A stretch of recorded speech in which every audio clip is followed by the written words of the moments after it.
Hello, my name is Jay Mayfield-Loomis, and I will be presenting Visualizing the Wari Palace at Cerro Baúl for the 2021 Virtual Thomas Undergraduate Research and Creativity Expo.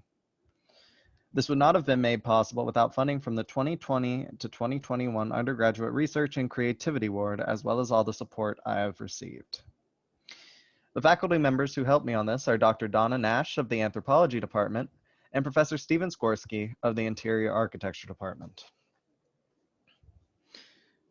Throughout our history, organized political groups often make buildings and monuments to showcase their wealth and power, usually as a place for greetings or for other administrative purposes. This was just as true with the Huari Empire of Peru.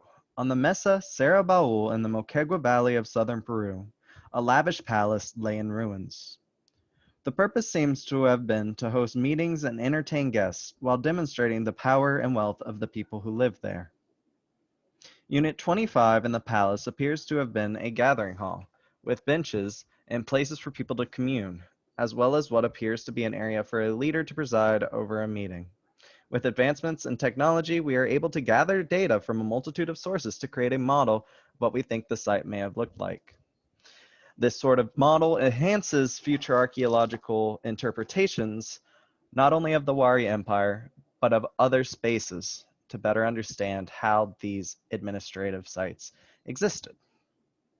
In the middle horizon of Peru, 600 current era to 1000 current era, before the Inca, an expansive empire had already spread across the Andes. The Wari Empire, from its capital Wari, located in Ayacucho, Peru, expanded more than 500 kilometers south to colonize the Moquegua Valley, where Cerro Baúl is located. The site lays on the border between the Wari Empire and the Tiwanaku site, meaning that Cerro Baúl not only hosted Wari elites, but more than likely the occasional Tiwanaku emissary. The area that was modeled in SketchUp is Unit 25, the palace's entry hall and former court. To determine the dimensions of the benches, walls, and doorways, what was preserved during excavations, previously collected field notes, photographs, and excavation drawings were used. The figure shown here shows the excavation map, which is used as the base for the model. The height of the walls was estimated by studying our other Wari buildings at the Wari site of Piquillacta, which showed evidence of a second floor with wood beams supporting it, which allows us to estimate how tall the building actually stood from the ground to the first floor. We know that the Wari administrative centers had plastered painted walls and carefully plastered floors based on other excavations at other administrative sites throughout the empire, and Cerro Baúl was no exception. During the excavations, painted preserved plaster was recovered from both the floor and walls throughout the site. Figure 3 shows a fragment of plaster from Unit 40C, which likely shared the same color as Unit 25's walls. Creating the roofs was more difficult, as the structure had since crumbled and there was little evidence of what they may have looked like. In excavations, burnt remains of wood beams as well as ichu grass pointed to the material used.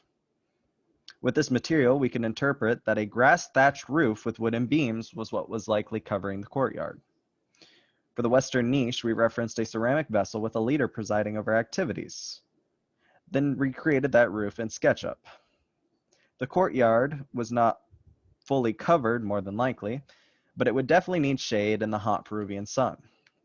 We looked at another ceramic Wari vessel, which showed a Wari building, and determined based on the slight lip over the courtyard that there would likely be an awning that extended over the benches.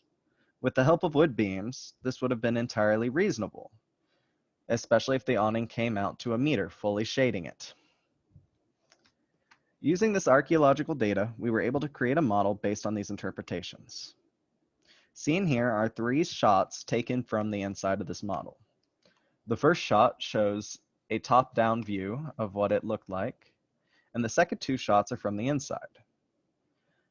The one on the left shows the view of the western niche and the ramp leading into another corridor, and the one on the right shows a view from the ramp looking into the hallways that would lead to the outside courtyard.